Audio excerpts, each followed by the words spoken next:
real estate is a tangible asset. And when we are talking about buying real estate, we're exchanging our cash for something that has a tangible use. You can't take your stock and do anything with it, with maybe the exception of use it as kindling if you can actually get the shares, or maybe use it as toilet paper. But other than that, it has no use. Yeah. Whereas your real estate has a tangible use. People need shelter. It doesn't go away.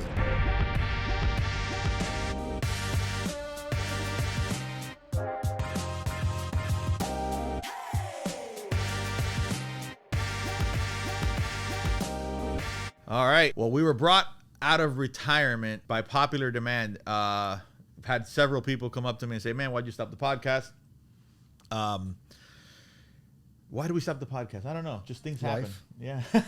Life. So, but now it's like I just have to start. I mean, there was one particular podcast, which is this one that brought me out of retirement, or it wasn't even, maybe like a semi-retirement. Mothballs. Yeah. Is the market going to crash? Is the market going to crash in what we are right now, which is 2022? Man, I got all types of educated and non-educated people asking me these questions, and they have their own opinion. I got one buddy in particular. I'm not gonna bust his balls too much. He knows who he is. Talking about 30%, that there's gonna be 30%. I mean, he says there'll be a 30% decrease in property prices within the next year or so.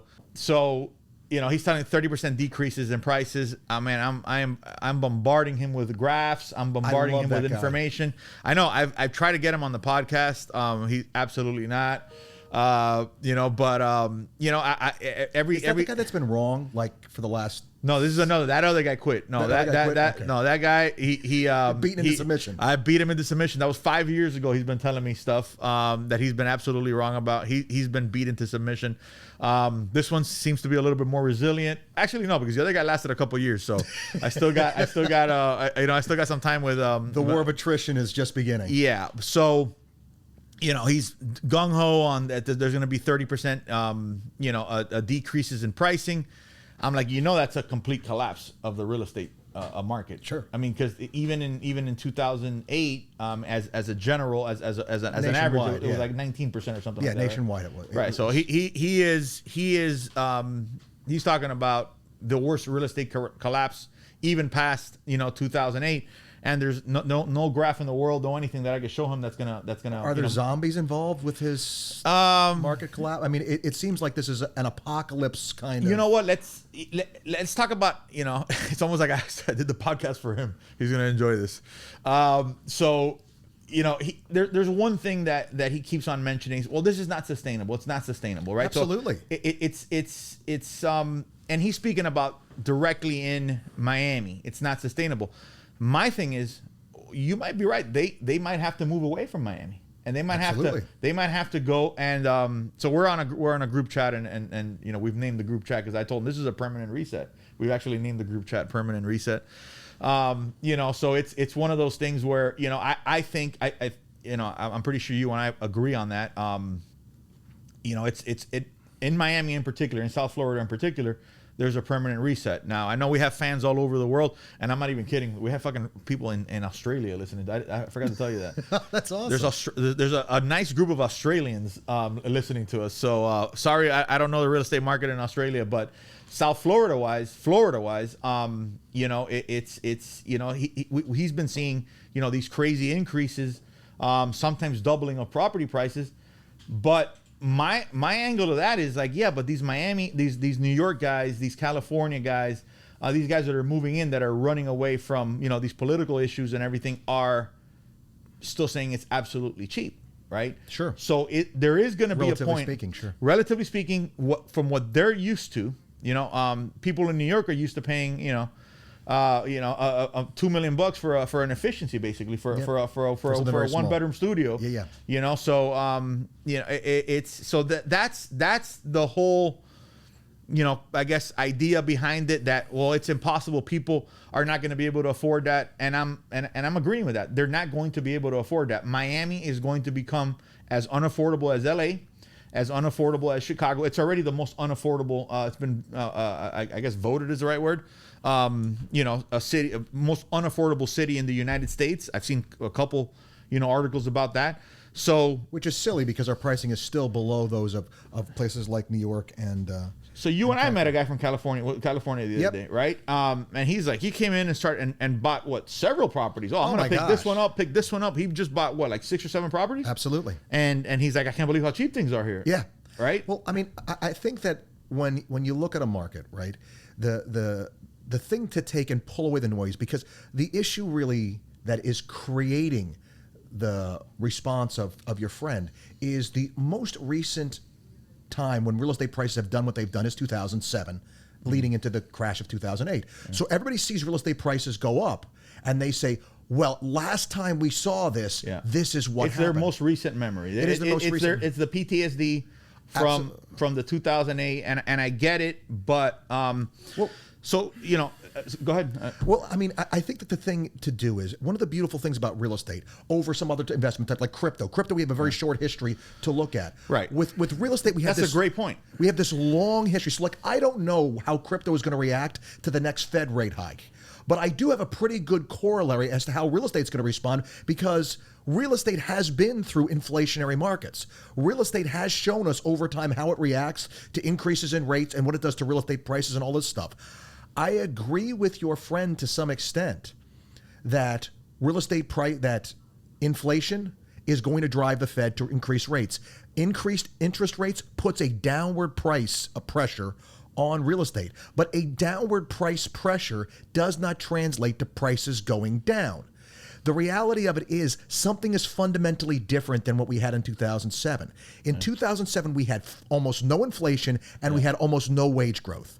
In fact, there were no prices that were really going up except for one thing, real estate prices. And the real estate prices were going up for one reason, because we had changed the historical lending criteria that we had used to underwrite buyers that we knew would pay their mortgage. Yeah. We changed that and we artificially increased the buyer supply. We increased the amount of demand, the number of people that were able to buy a home.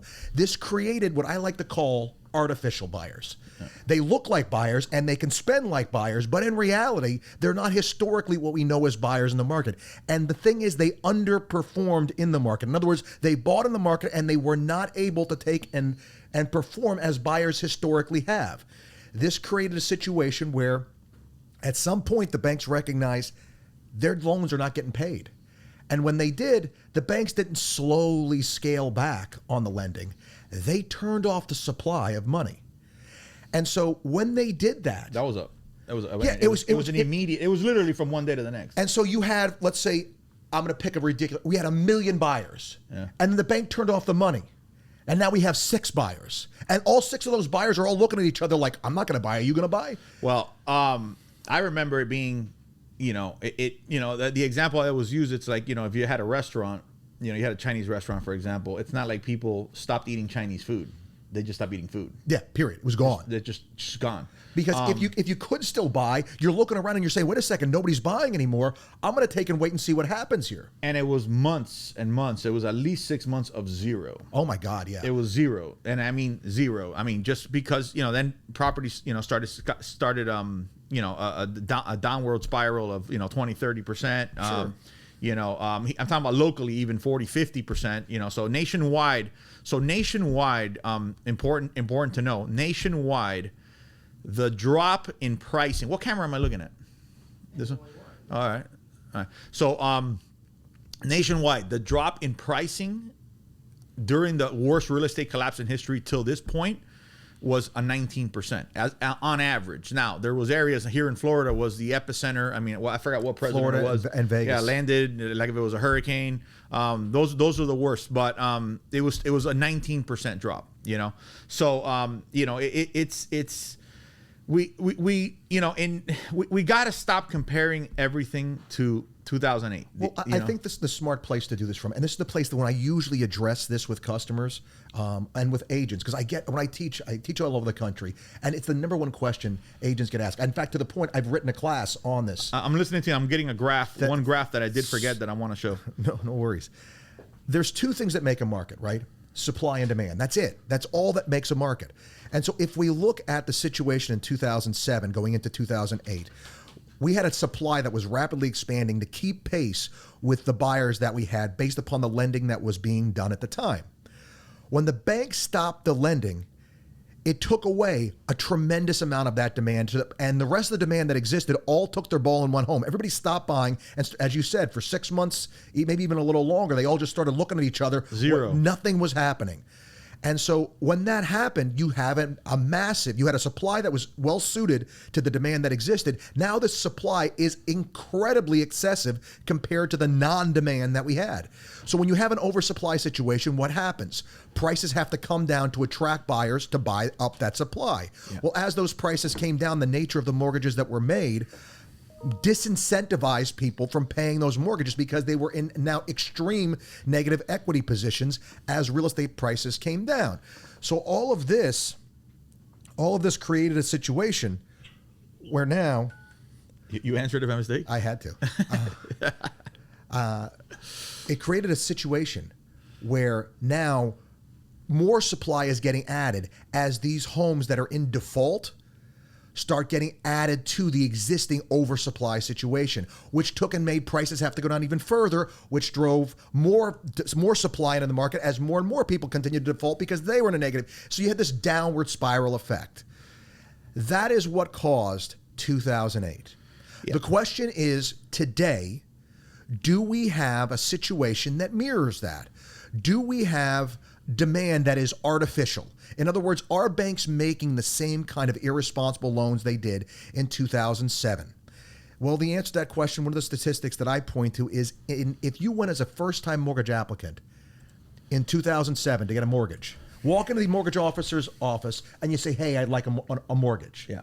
95% of the time, you're walking out with a mortgage on the first visit. Yeah, well, it's the way I explain that is, and these are real numbers, and I'm gonna it's gonna sound a little bit funny, but in 2007, 2006, if 10 people, let me start now. Now in today's world, if 10 people go apply for a mortgage, you'd be happy as hell if 3 or 4 of them, if 3 or 4 of them are gonna qualify for 35%.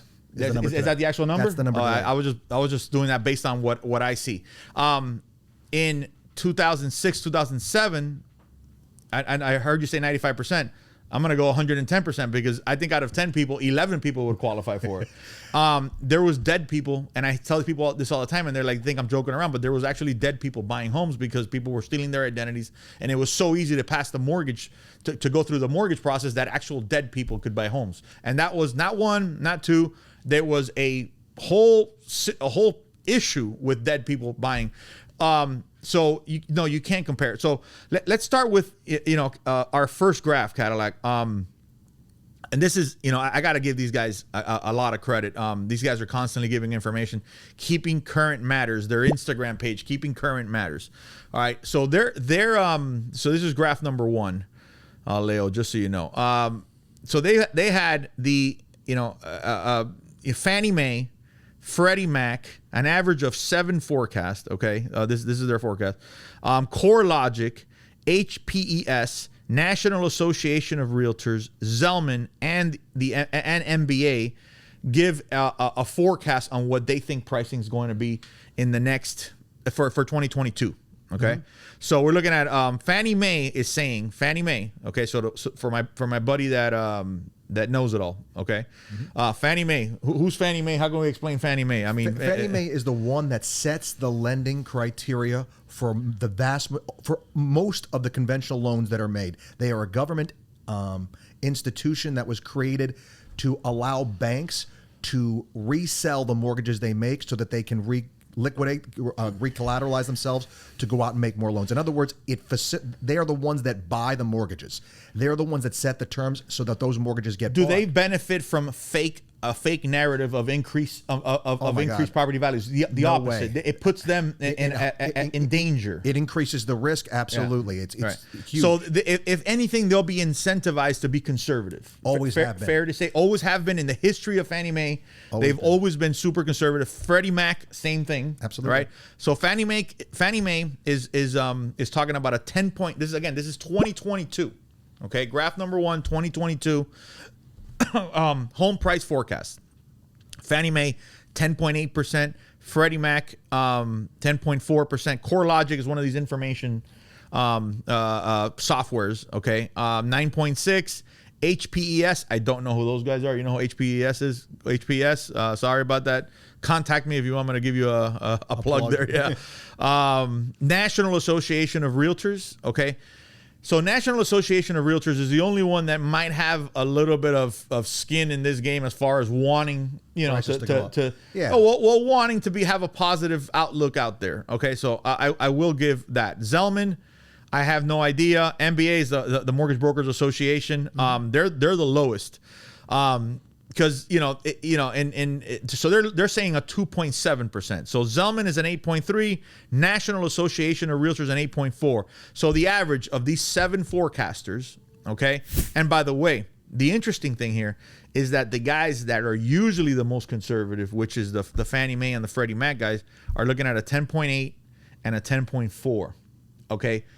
Forecast of appreciation of real estate in 2022. So that says a lot. But man, I've gotten to the point. I've been doing this long enough. Just like you said right now, 35%. You pulled that out of some study that you did. You teach a lot of these classes. So my number is from I do it every single day, and I feel it every single day. And I say it all the time, and it sounds a little bit cocky, but before it comes out in the news, it's gone through my desk, and I have felt it, for the lack of a better term. Because you're there, you're in it every day. Your boots on the ground. You have your ear to the grindstone, or what? All these fucking sayings. They're reporting. By the way, that would have been a perfect time to do the laugh. Is it working? Let's give it a. Let me see. Oh, I can't hear it. Oh, all right. There it is. Yeah. So reporting is always historical. It's always reporting on what has happened. Yeah. The reality of it is what you see, especially with the number of agents that you have and the size of the operation that you have, is you see what's happening. Yeah. You see it as it's happening. Yeah, it's happening. All they can do is report on what's gone on, and I think that's the thing that's important. They're reporting on what I've already gone through for probably a month before they catch on to it, or sometimes 3 months. Yeah. And so that's what's important to recognize is the difference. I ask people all the time when they tell me that this market is going to tank.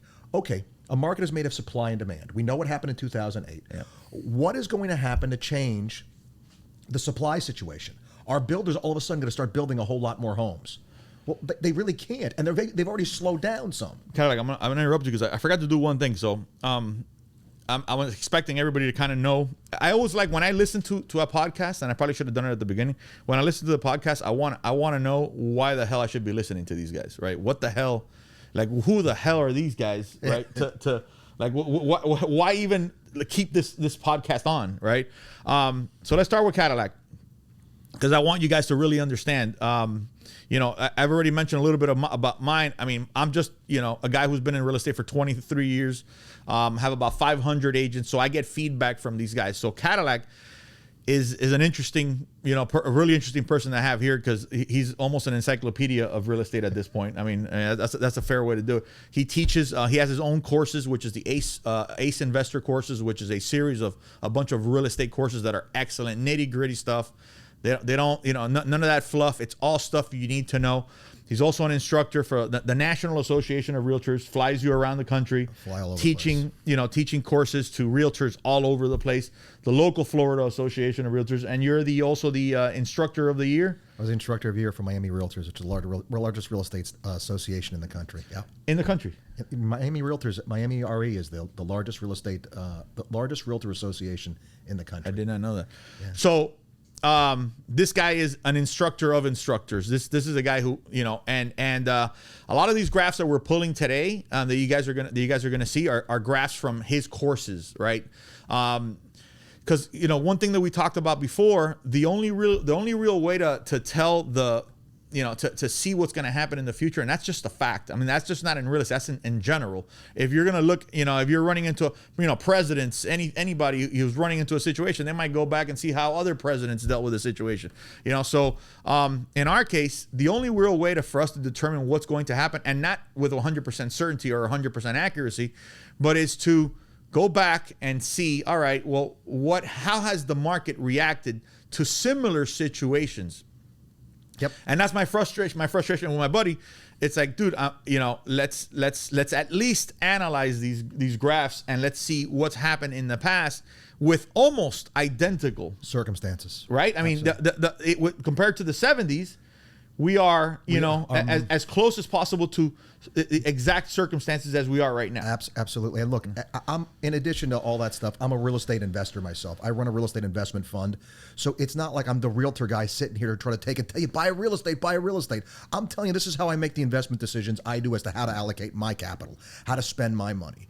So I look at this and I know that I can see the real estate prices are doing what they're doing. I'm looking at who's buying the real estate. And a tremendous amount of the buying that's going on is investors buying into this market because they recognize the type of market that we're in. There's a chart that Jesus will share with you as to what the real estate appreciation look like. Is this the one you want?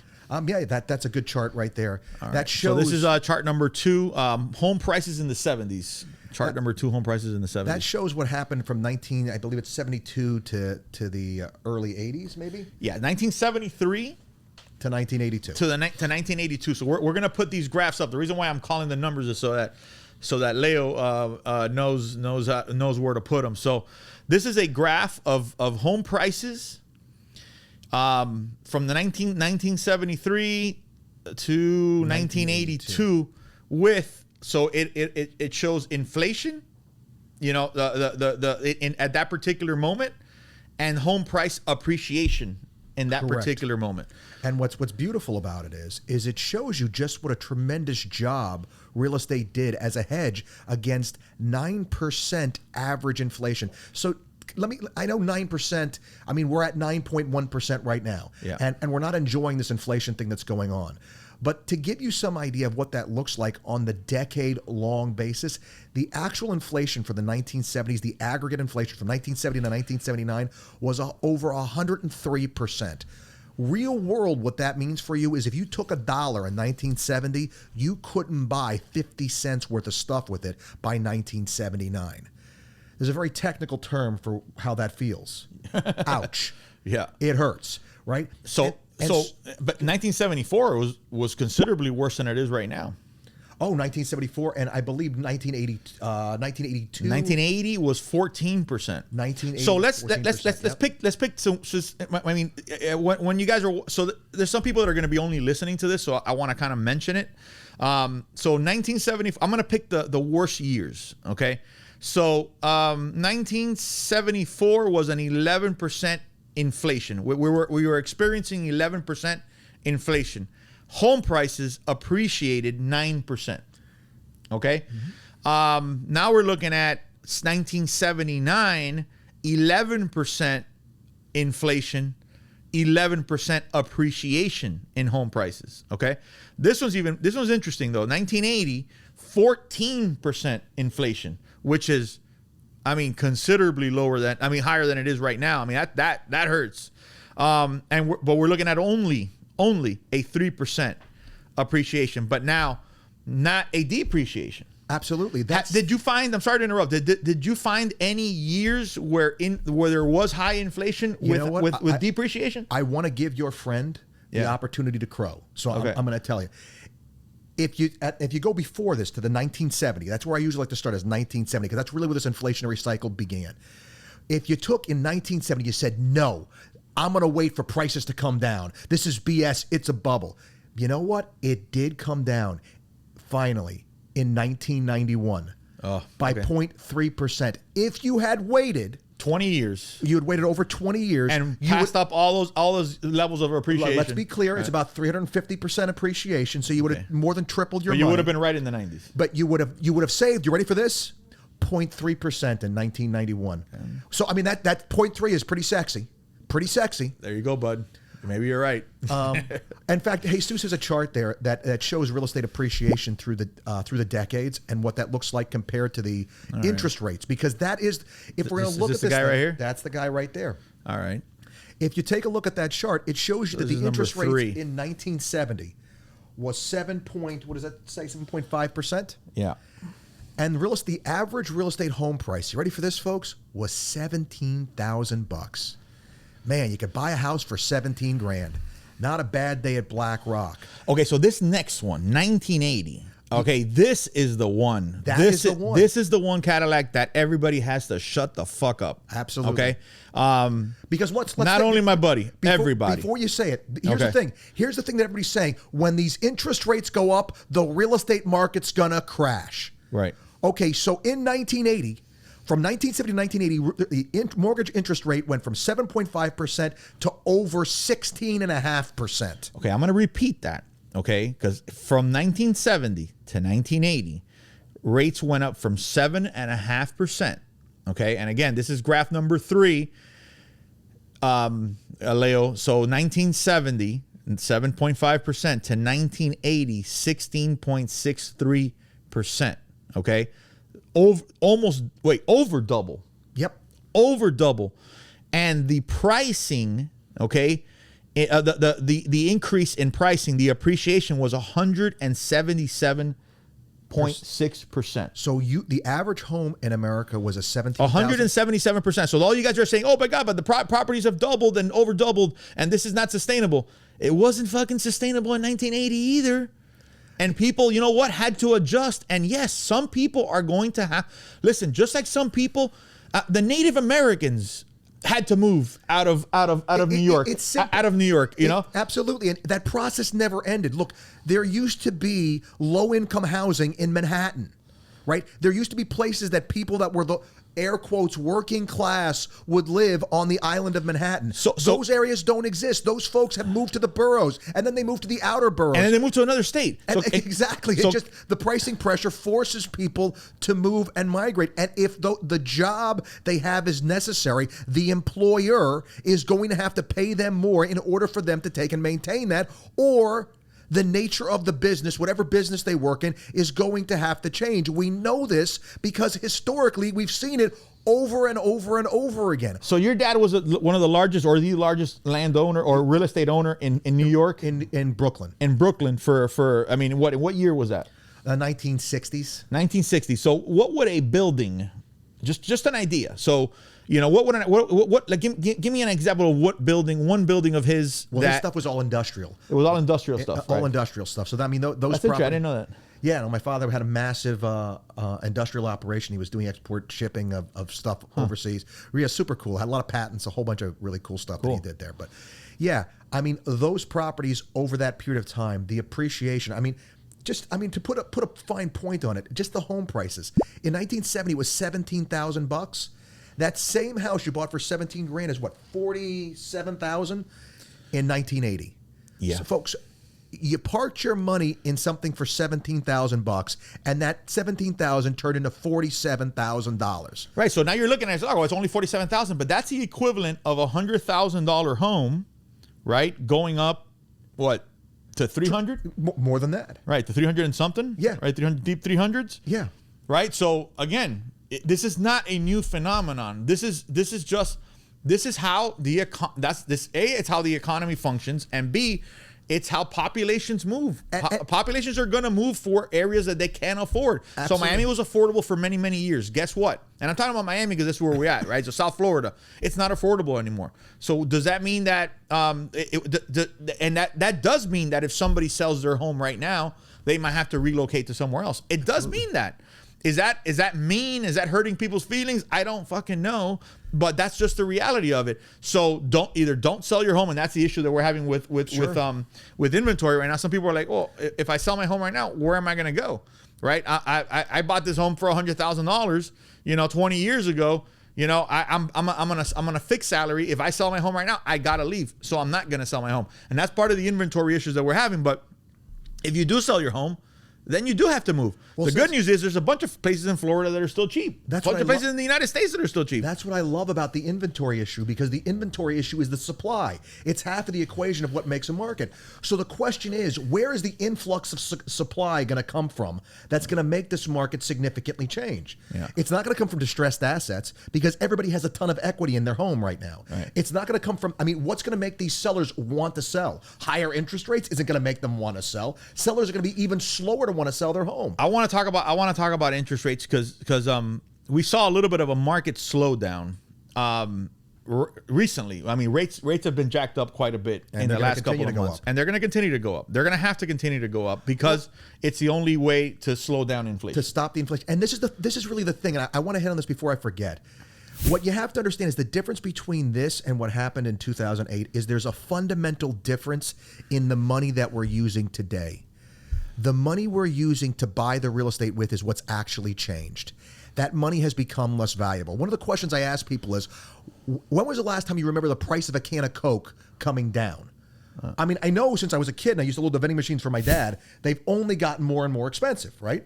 So yeah, you give your example. If you would have bought, cases of Coke for, 25 cents, 20, 30 years ago, those things are $2 right now. Yeah, you could sell it for $2, right? Yeah. And so the hard assets, the tangible assets, what's different about real estate? They had cocaine back then inside of them. And well, that was the 1920s. Oh, that was 20s. Yeah, that was way back. Forget about it. But the fundamental difference is... No, you forgot. You slipped with a laugh.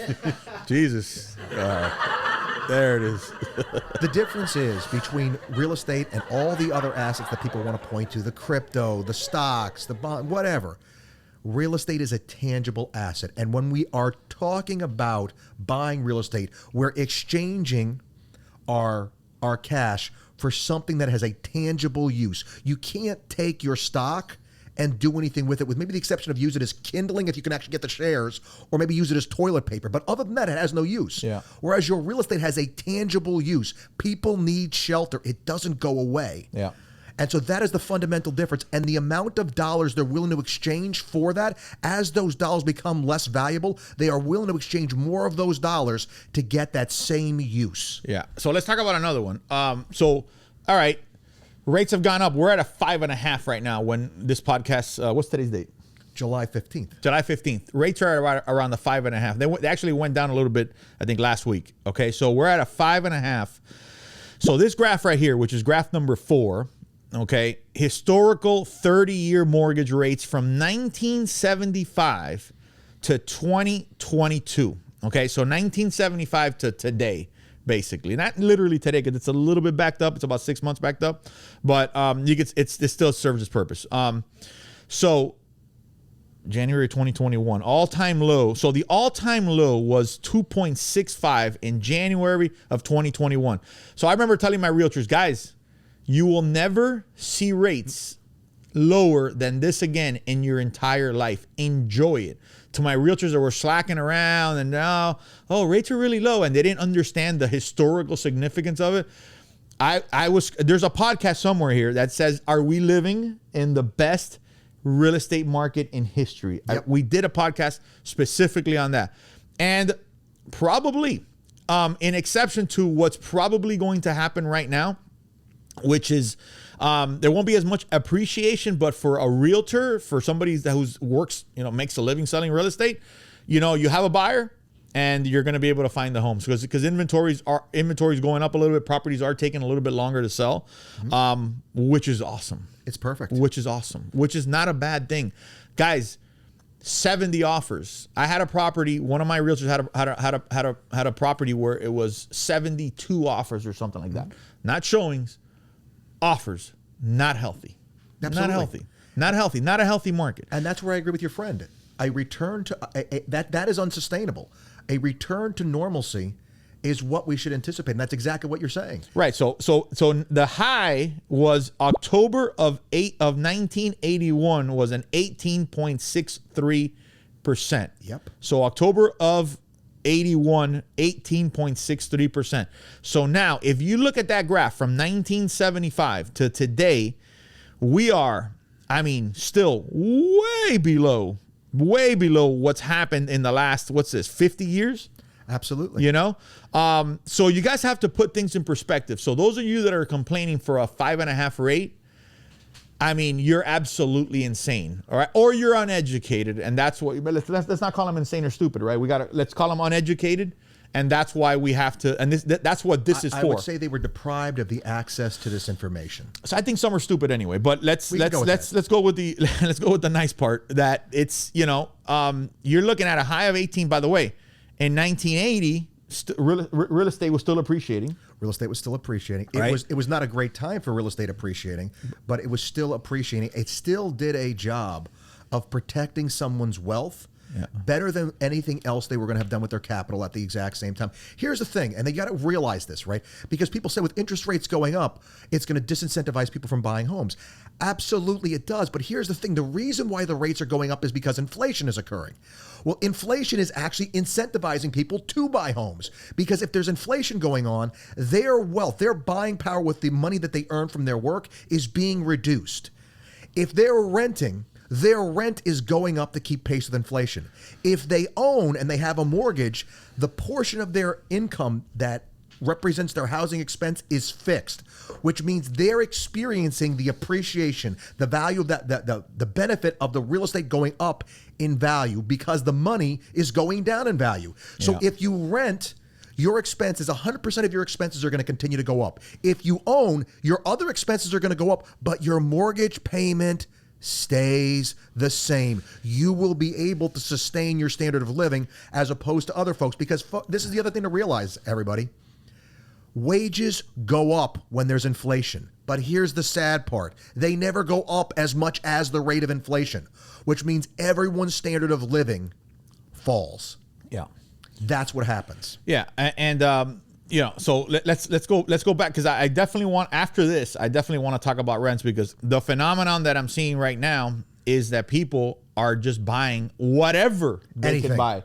They're like, I don't give, if I like it, awesome. If I don't, I don't. I just have to lock in my monthly payment because if not, I'm going to be one of those people that are going to have to leave Miami.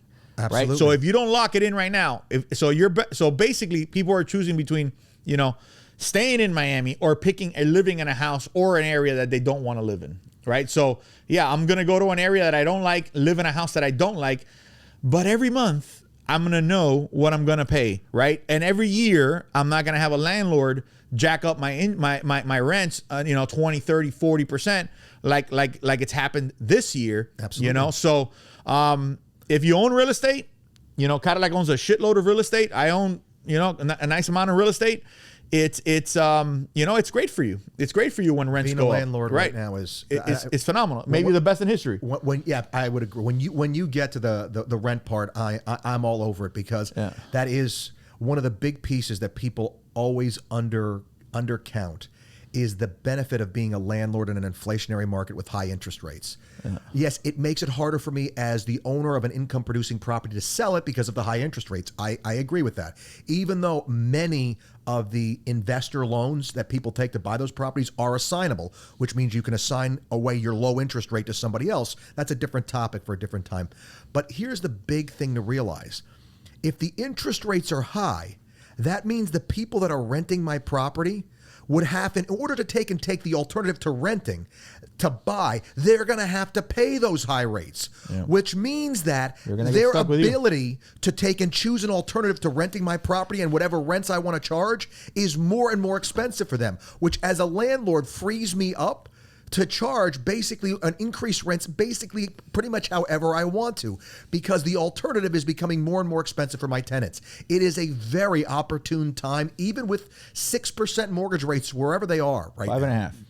Well, for the income properties, are probably a little bit steeper. That's right. You're right. No, they're actually they're close. It's not too terrible. Well, yeah, we quoted a guy yesterday. It was actually in the 8s. Well, it depends. I mean, there's some DSCR stuff that we have. I'm actually doing a class on DSCR in a couple of days here. But most of this material is the stuff from the inflation class. So there's a couple of really great slides here that I may right. So let's just to finish this, and then I guess we'll go to rents. So the highest ever, and Leo, if you took the graph down, put it back up again. Graph number 4, historical rates, 1975 to 2022. If you look at it, I mean, really stare at it, we are still in a phenomenal place for real estate. Absolutely. Right? Prices have gone up.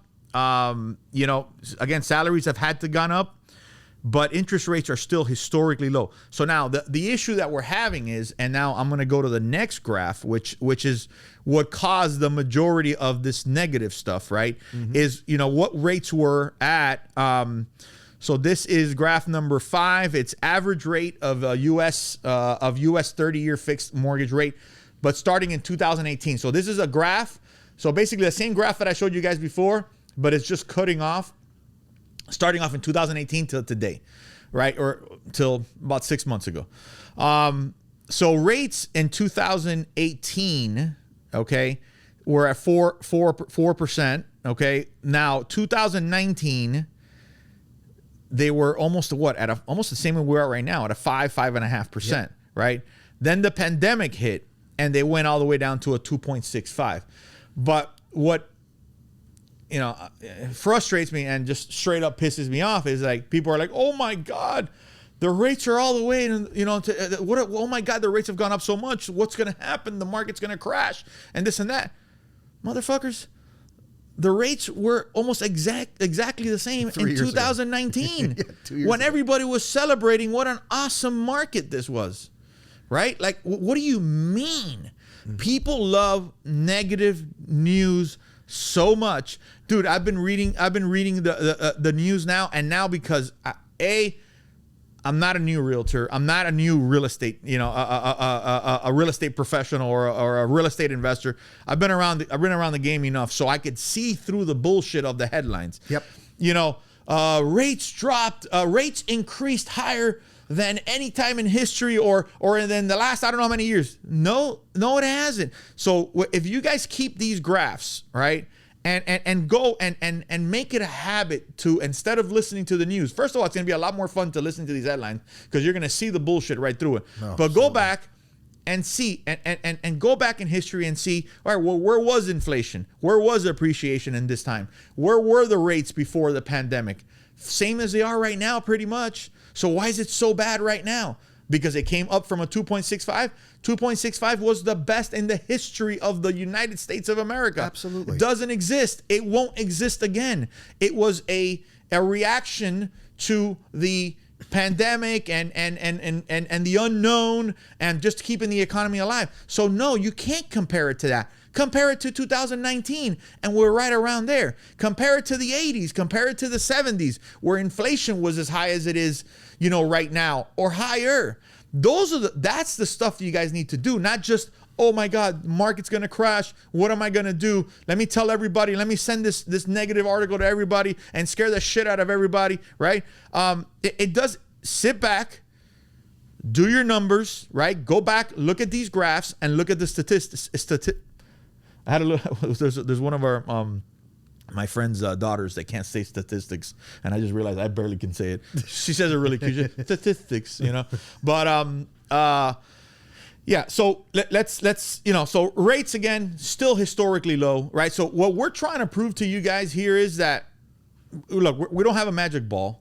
Right, we don't know what's going to happen. There might be an unknown. Okay, so we're not here to say that the market's not going to crash. We're here to say that based on the information that we have in front of us, based on the way the market has reacted historically, based on common sense and not just listening to the news, okay, we're going to be all right. I think that there's maybe we could put a little finer point on it and say this: if real estate prices were to go down in an inflationary market, it would be the first time in history that it's ever happened. Right. And so I think that, and you made me realize it by what you were just saying, our rate at 5.5 right now is the lowest interest rate there's ever been in an inflationary market. Oh shit! Yeah, you're right. I mean, if you compare it to 1970 we're at 7.5.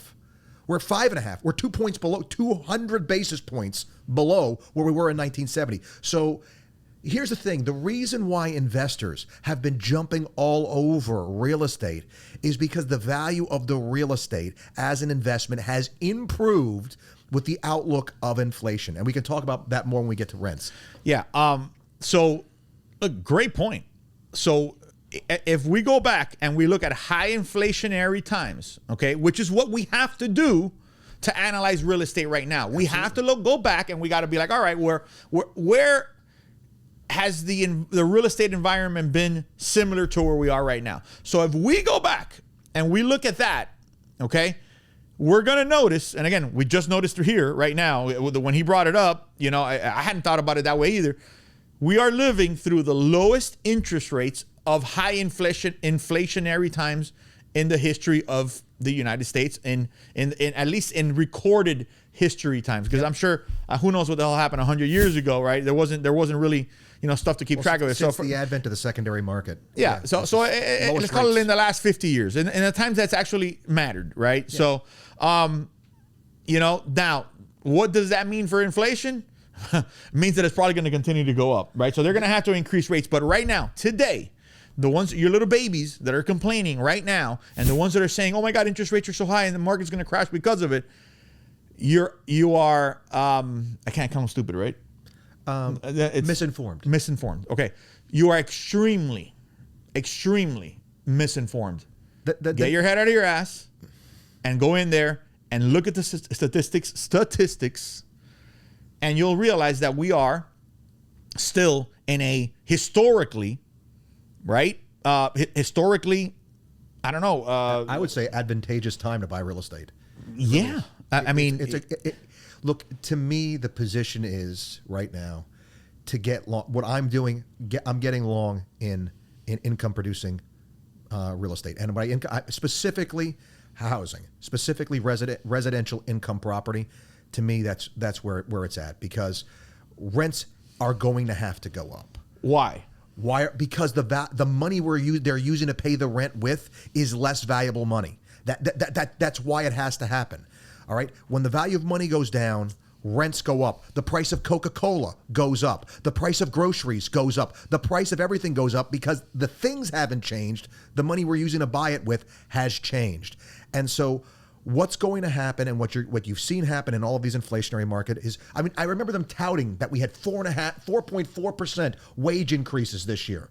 And I was sitting there watching the TV.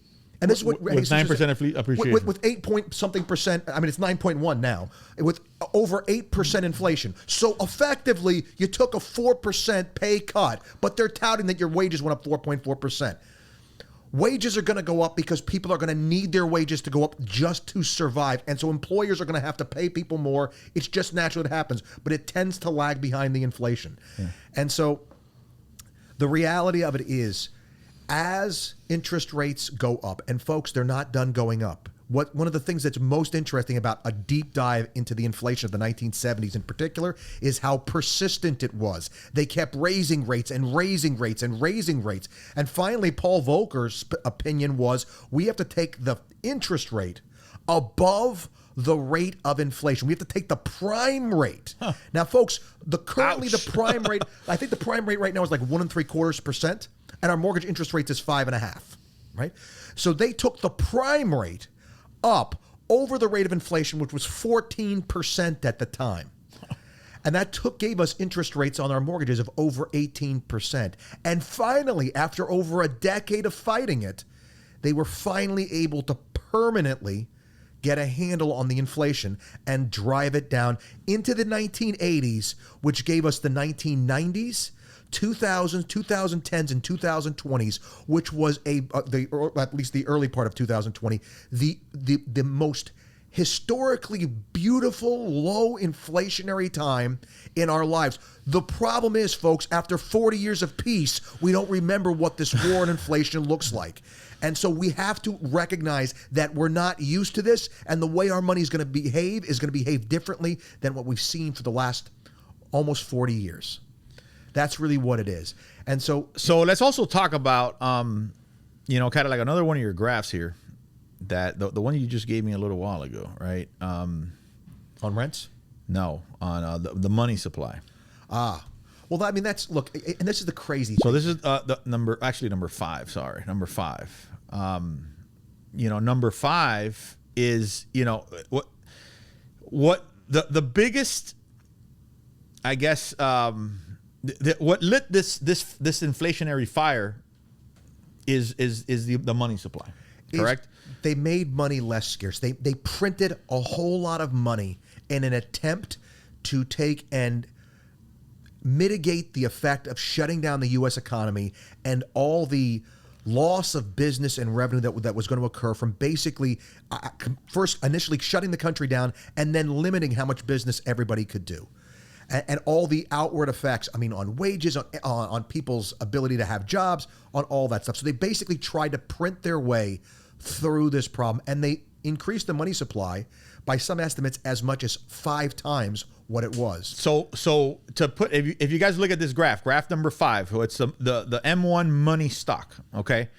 You guys are gonna see that almost, right, more money was printed from 2020 to today than was printed. I mean, so half of our supply. The rough number is, we had a supply going into the pandemic of around $4 trillion in circulation. That number now, according to some of the estimates, is closer to $20 trillion. So way more than double. Yeah, right. Basically, if it was a stock split, it's a 5-to-1 stock split. In other words, they took the price of the stock from $100 to $20. Here's the problem with the stock split: they send you 4 more shares to say, "Hey, here's equal value." They split the stock on our U.S. dollars, folks, and they never sent us our other shares.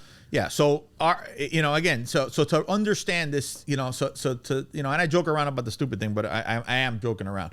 The point of you guys listening to this is to really understand. Honestly, if I didn't have Cadillac around, I probably wouldn't understand, what 1/100th of this. So, it's like everything else. The more there is of something, right? Everybody has, when you had baseball cards when you were a kid, or a Ferrari or whatever. When it's limited edition, right? It's worth more. Mm-hmm. When you have a limited amount of something, it's just worth more. There's less of it, so there's more demand for that exact amount.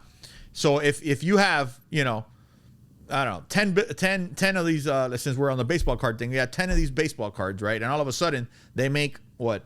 50 more of them, yep, or 500 more of them. They're going to be worth less because there's more of them. There's and the same amount of demand for a higher amount of supply. So it's the old supply and demand thing, right? The analogy that I like to use is, we have an undersupply situation in the real estate market. For our real estate agent listeners, people interested in real estate out there, we have there's not enough supply for the demand we have. If I was to take the supply of homes that are on the market and increase it 1,000 times, that would be more homes than we need. Yeah. What would have to happen to home prices? Well, it doesn't take a lot of thinking to realize home prices would have to come down. Yeah. Well, that's basically what's happened with the money supply. They took the supply we had that we were working with that was okay, and they massively increased it. So what is going to have to happen because of a lack of scarcity, because we've diminished how much scarcity there is, we know there's going to be an adverse effect in the value of that thing, of that item. And that's what's happened to our money. Yeah, so let's talk about another thing. Because again,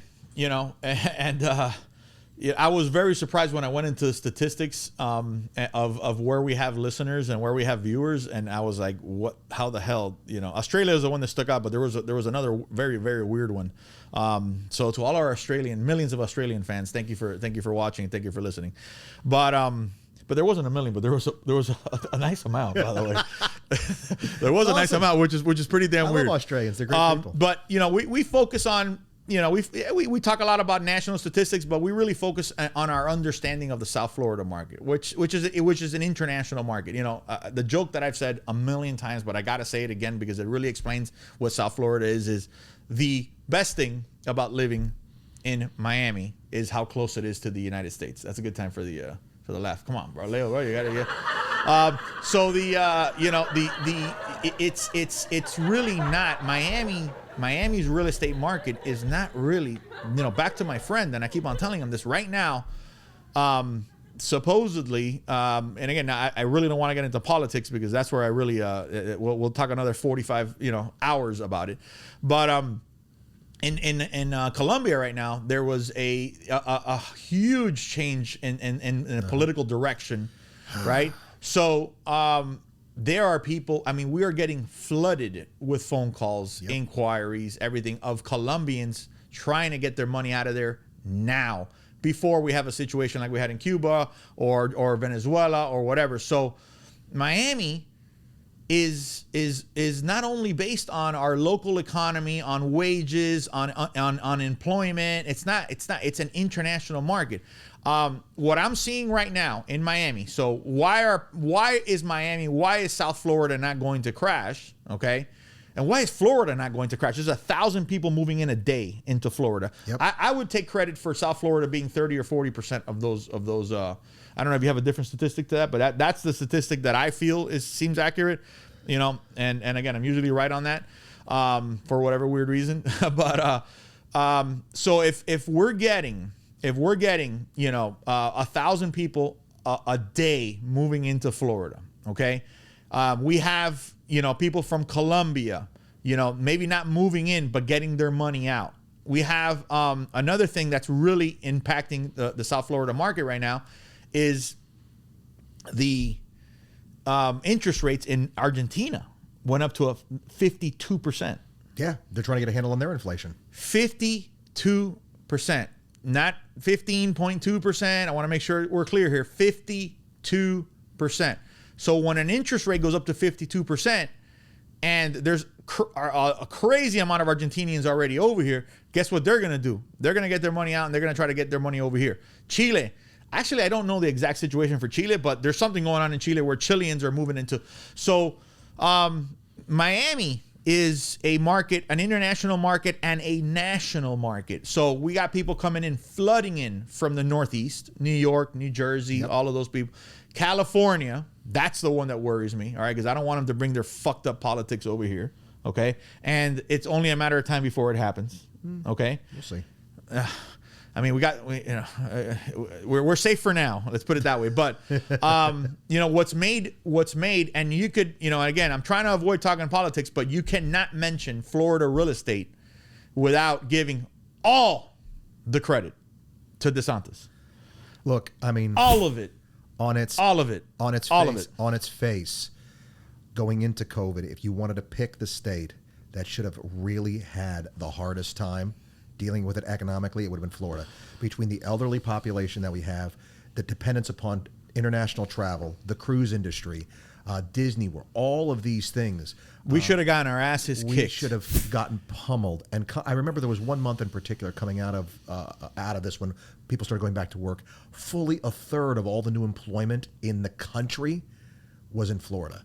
It was like 150,000 jobs were added, 50,000 of them in Florida. And that wasn't an outlier. That was one of. So Florida did a very good job of not just surviving this thing, but each closing, and it's very important to you guys to know, each closing, it's either, I wish I had it up. I should. If I was a real podcaster, I would have that information like readily available. But it's around about $120,000. Real estate brings about $120,000 worth of money into the economy every closing. What does that mean? Real estate commission, mortgage broker commission, the painter, the landscaper, the kitchen guy, every single money equity being pulled out, and maybe you don't have to use it all. I mean, there's a million things, but each closing. So there's a very good possibility that real estate was the one that was continuously pushing the economy here in Florida. It was definitely helping to sustain it. There's no two ways about that. Right. So another statistic that I learned, you might know this one from a buddy of mine that handles mostly commercial industrial properties. Every human that moves in to Florida, it moves into an area, brings with them a necessity of 200 square feet of warehouse space. I buy that. Right. So meaning that every human that walks in, right, needs about 200 square feet of storage space to keep them functioning. Whether it be their coffee, their groceries. I mean, this is an average, right? It's not like they put all your shit in 200 square feet. All right. But, 5 feet there, 2 feet there, just to hold all the stuff that you need. Okay. All the stuff that you buy from Amazon, all the stuff that you buy from wherever, you need 200 square feet. So each person, so industrial is through the roof. I know it because, I have a warehouse that we just did an adjustment on rents right now. It was very favorable to me. Absolutely. Because when I looked at the market, I was way below market. I was based on, 2 years ago. Warehouse is awesome. And right now, since there is 1,000, people moving into the state of Florida, and about 30% of those are into South Florida, and they bring 200 square feet, necessity of 200 square feet. We don't have enough warehouse square footage to give those 200 square feet to everybody who's moving in. So we are in dire need of warehouse space. Since we are, again, supply and demand, all of a sudden these prices over doubled. Well, I honestly think, and listening to this, it is really, there's basically another podcast here for this, because the topic that you're talking about, how this affects the investor side of this, the warehousing side, the income property side, all of this, it's such a big topic that we'll be here for another hour if we take and go over it, because there is just so much to the outward extent of this. Because does the commercial market perfectly track the residential market? No, the commercial market sometimes behaves in its own way. In the 1980s, there were downturns in the commercial real estate market. Not so much the residential income property market. You know, your 50, 100 unit buildings, they did okay. Yeah. But you know, other things can be affected by this, and there's a lot there to talk about. Really, it is. Yeah. So, you know, look, in summary, we've gone over a bunch of graphs. You know, I think that you guys have to. You know what? There's one more that we wanna discuss, right? So, this is medium sales price of houses sold in the United States. Okay. So medium home prices of homes sold in the United States. Leo, I am going to number this one 6. Okay. So now, if you look at this graph right here, so here's another thing. Okay. Oh my God. People are not going to be able to afford Miami. They're going to have to leave. I remember specifically hearing that in 2007, 2008. You know, well, 2008, the world already ended. But, I mean, it was 2005, 2006, 2007. That's all I was hearing. Oh, my God, what are we going to do? Nobody's going to be able to afford. Guess what?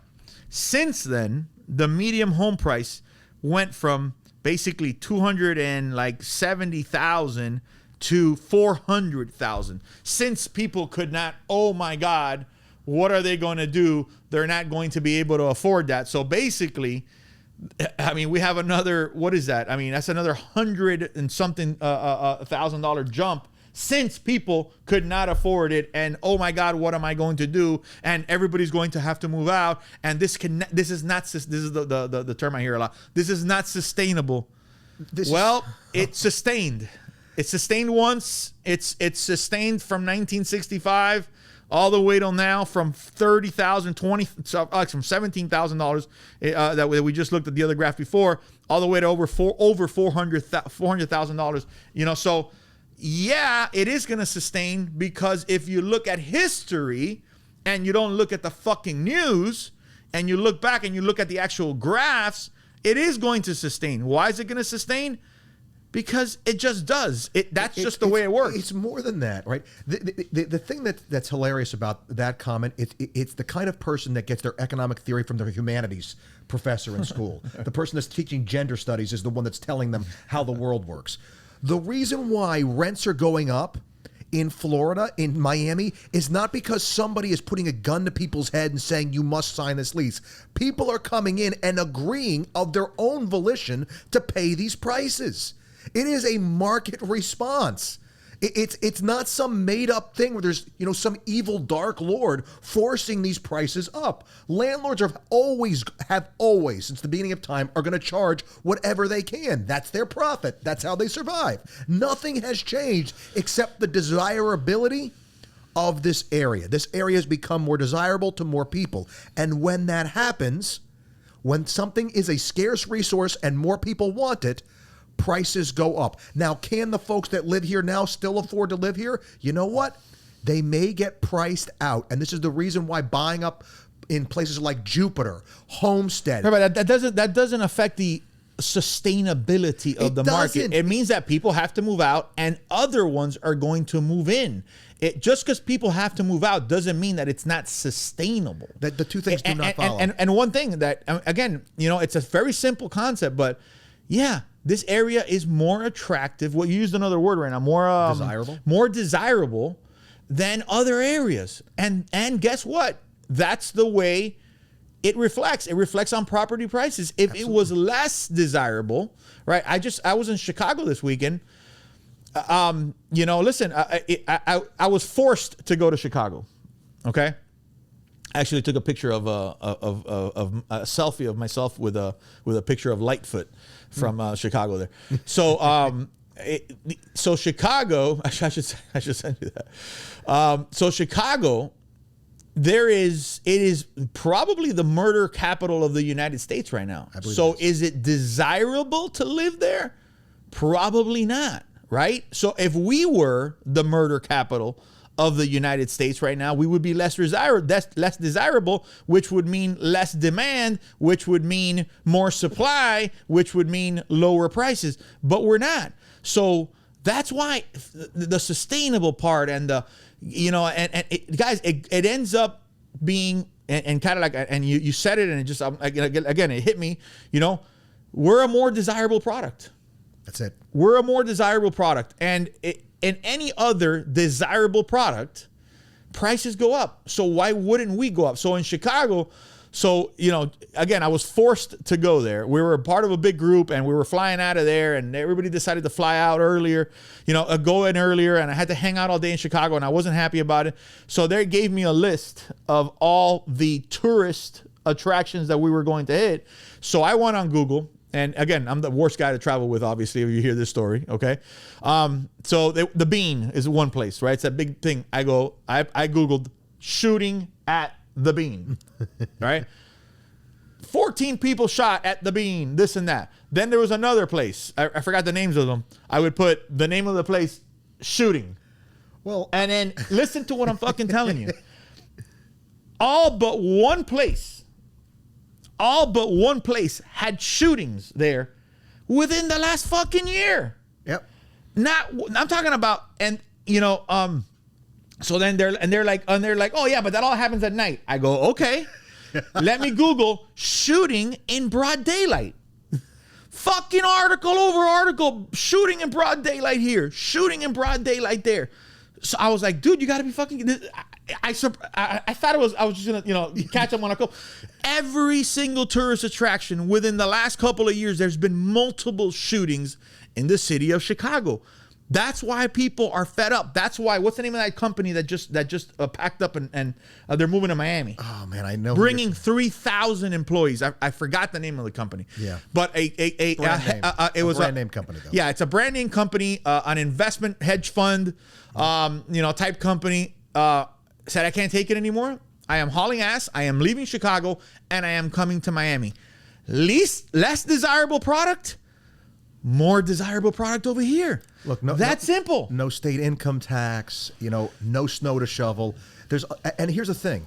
The fact of what work from home and the ability to work virtually has done is it has allowed a lot of this to happen because the geographical reasons to remain in certain places have been, I don't want to say completely removed, but COVID has been the best thing for real estate on the planet. I mean, it's been Florida, absolutely. For Florida has ameliorated, absolutely amazing. Well, it's been amazing. I was going to tell you to go when you were in Chicago to go to Oven Grinders, but the thing is that's where the St. Valentine's Day massacre occurred. So another shooting. I mean, it was a long time ago, but listen. Yeah. By the way, beautiful city, beautiful city. Once I made it through alive, and then we were at a bar.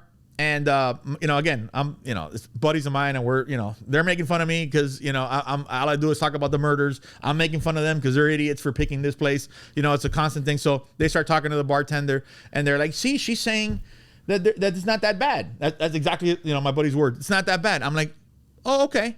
So there wasn't a shooting, and kind of pull up. So there wasn't a shooting here where 14 people died. No, yeah, there was a shooting there. Okay.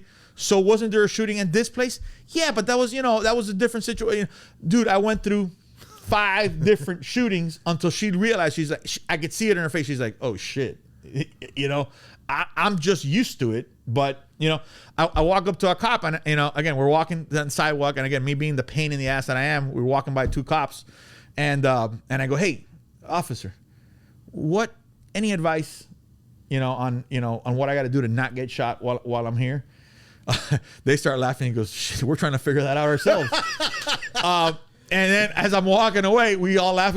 As I'm walking away, he goes, hey, just keep moving. that was his advice. A moving target's hard to hit. That prompted me to Google police officer shooting in Chicago. Dude, they're getting shot even more than regular civilians. Point blank, So, yeah, we are not getting shot nearly as much as they're getting shot over there. Is Miami you know, a Crime-free. complete Yeah, no. safe zone. Absolutely not. I think what Florida City is you know, it was also voted one of the most dangerous for you statisticians out there that are trying to call me out on my bullshit, right? Yeah, Florida City. That's almost a different country. How far that Nobody goes to Florida City. now you know why. No, well, even before this, nobody goes to Florida City. Florida City is just Florida City, right? Chicago, all these things were happening in like their South Beach, in their all their tourist areas. So I'm just putting that as one example. I could go to New York and do the same thing. Yeah. I could go to LA and do the same thing. And there's other reasons why in LA, right? You have to still be indoors in your own house with a mask, you know, and forced vaccinations and stuff like that. That not everybody, for those of you that love to get vaccinated, God bless you, no problem. Some of us don't. So those guys that don't are coming over here, and that just adds to the 1,000 people that are moving to Florida a day. Read an article the other day. U-Haul trucks. Mm-hmm. U-Haul is having a fucking issue getting the trucks back because they're only one way. Yeah. They're all the U-Haul trucks so they're kind of like giving away U-Haul trucks. Basically, hey, whoever wants to go that way, we'll give it to you for free. Just I want to get it over there because now we got to drive it ourselves over there. So yeah, all of those things are gonna have an impact on our, you know, supply and demand situation. Right? We have a lot of demand. Okay.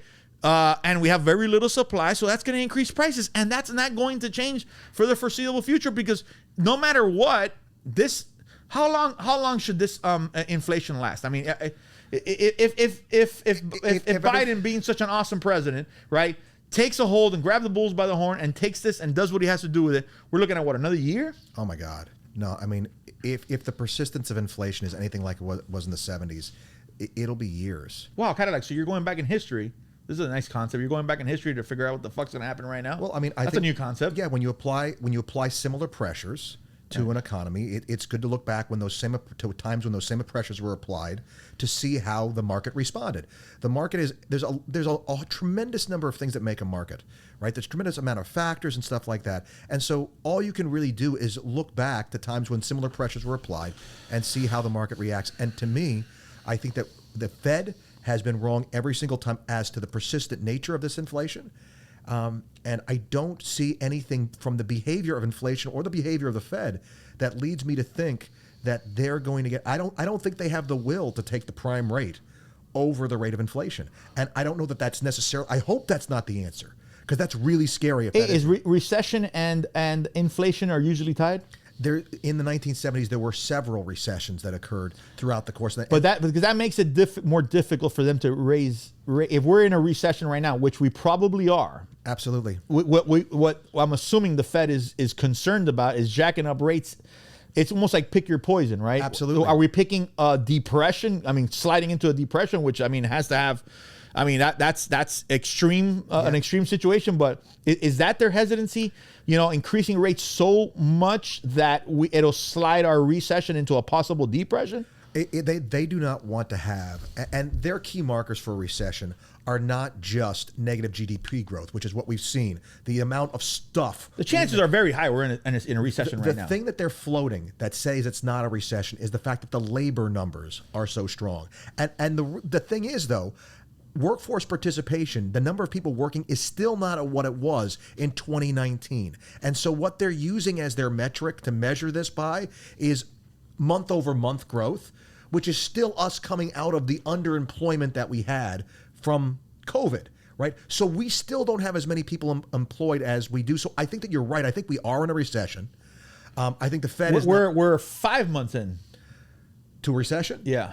Well, I mean, two quarters of negative GDP growth is right. And when does quarter one and quarter two of this year? So we're in July, so we're like a month or two into an official based upon GDP growth into that. But the strong labor market, and I say air quote strong, because we're still trying to hire people that were missing from when COVID happened.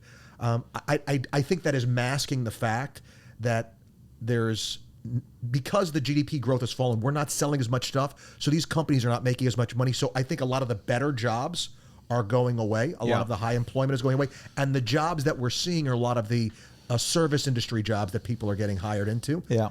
Instead. Yeah. Yeah. I mean, listen. So again, medium home prices gone up. Just in just to kind of wrap it up a little bit, right? Is the market going to crash?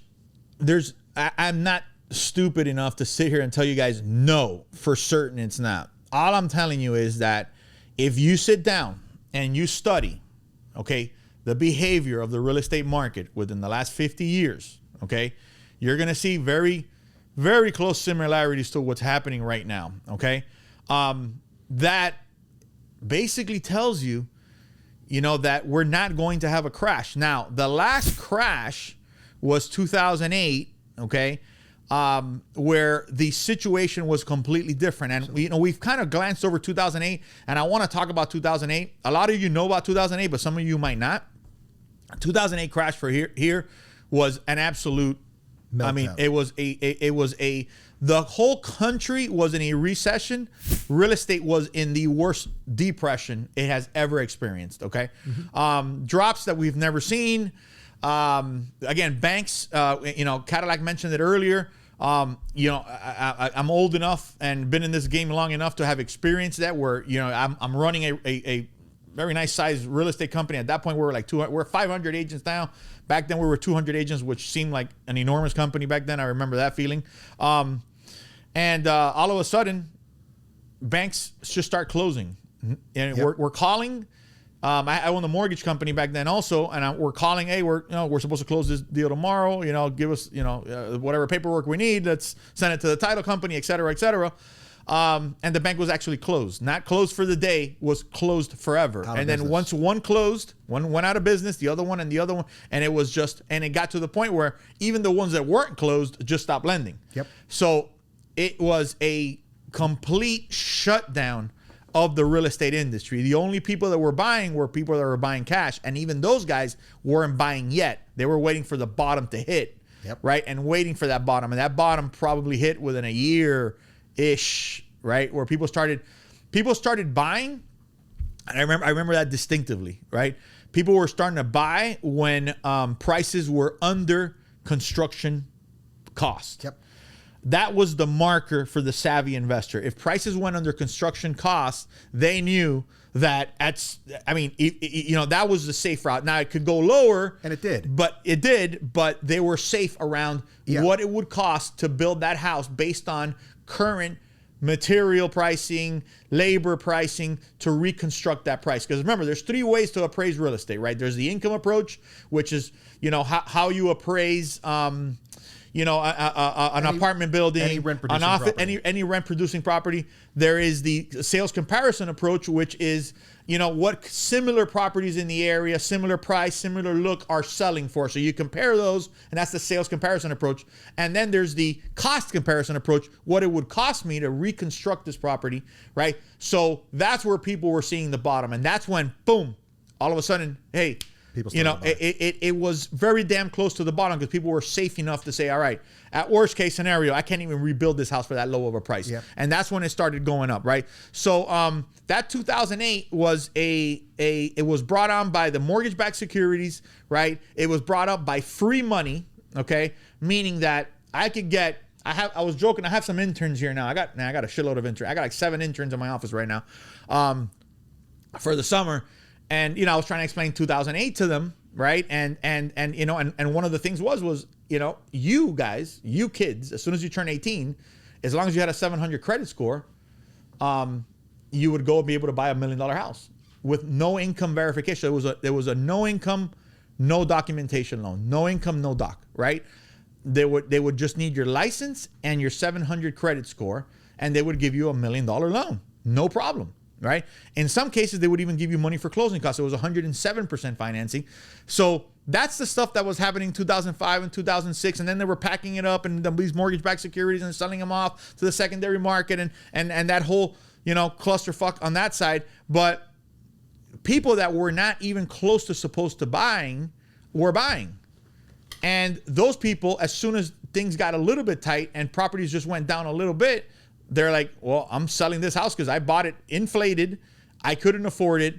I didn't really put any money, so I'm not really losing anything. So let me just give it up, right? So, you can't compare it to now. Right now, for somebody to buy, man, they got to give, DNA, they got to give blood samples, the stool samples. They got to do everything. It's very difficult to get approved for a loan right now. Yep. So we have more equity now. We got a 43% equity right now as an average in the United States, higher than any time in recorded history. All right. So what does that mean? Having another reason why, that 43% is our safety, is our safety net, is our buffer, is our protection. So that means that somebody with $100,000 property, okay, has, $57,000 worth of equity. Okay. Did I explain that correctly? Yes. 43,000 in equity. 43,000 in equity. Yeah, I switched it around. That's why my brain was like, wait a second, you might have screwed that one up. All right, so they have 43,000. The reason why I said it is because that 43,000 goes on top. That's the buffer. That's when my brain switched. Yeah. So that's the buffer. That 43% is the 43% protection. So if properties go down 20%, that person is still incentivized to take care of that. That person still has another 20% in there, has another 20 grand out of that $100,000 property. So they lose 20, they still got 20, right? And by the way, their rates are pretty damn low, yep, which is another incentive to keep the property. Absolutely. So everybody who bought during the pandemic, man, they're going to try to hold on to those homes. Absolutely. No matter what. And that's one thing I kind of just thought about right now. I was thinking about it based on the 5%, right? They're still low. But anybody who bought during the pandemic in a two and a half or two whatever. Now, the bad thing is they're not going to sell either. Right. So, we'll talk about that, I guess, a little bit, but they're not, if property prices, they have a 43% equity and prices go down 20%, which is 19% of the worst real estate collapse in the history of real estate. They go down 19%. They still got another 24% of equity in there. Okay. And the lowest rate in the history of the United States. People who bought in 2020 to now, right? I got one more for you. Yeah. And just to keep it simple, the folks that buy now at the 5.5% rate are going to have the lowest rate they're going to see, I think, in the next decade. Right, because rates are going to go up and have to stay up for a bit. And they're going to have to stay up for a while in order to hold this inflation. So if you want to look smart, 2 years from now, 5 years from now, 10 years from now, lock in. Yeah. That's what I did. I got out of all of my variable rate stuff, all of my stuff and all of my investment properties that was 5-year term with calls. I got rid of all of it. Yeah. I'm in 30-year permanent takeouts, got locked in my interest rate at the lowest rate that I could get my hands on. Yeah. Yeah. All right. So, let's wrap it up. I was going to say any questions. We're used to teaching classes. You guys can't ask questions. It's fucking crazy how your brain gets programmed. So to really, really wrap it up, guys, do your research. Don't listen to the news. I'm not saying the news are not going to be right at some point. A broken clock is, what's that saying? Broken right twice a day. Right, twice a day. It's going to happen at some point. But as of right now, every single possible indicator, every possible single sign out there is telling us that the market is going to continue to appreciate, not at the highest rate, at the rate that it's been appreciating till now, but it's going to continue to appreciate. And it's going to be a healthy market. So, all right. And this is our, what do you remember what podcast this is finally or no? Number 28. So guys, by the way, we're back. That's it. I've re-energized and we're going to be back and doing these on a regular basis. This is the first one I wanted to do because this is the one that brought me out of retirement. Like, I'm fucking tired of the bullshit and people just kind of, just spitting out ridiculousness. So, all right. Thanks, guys. See you soon.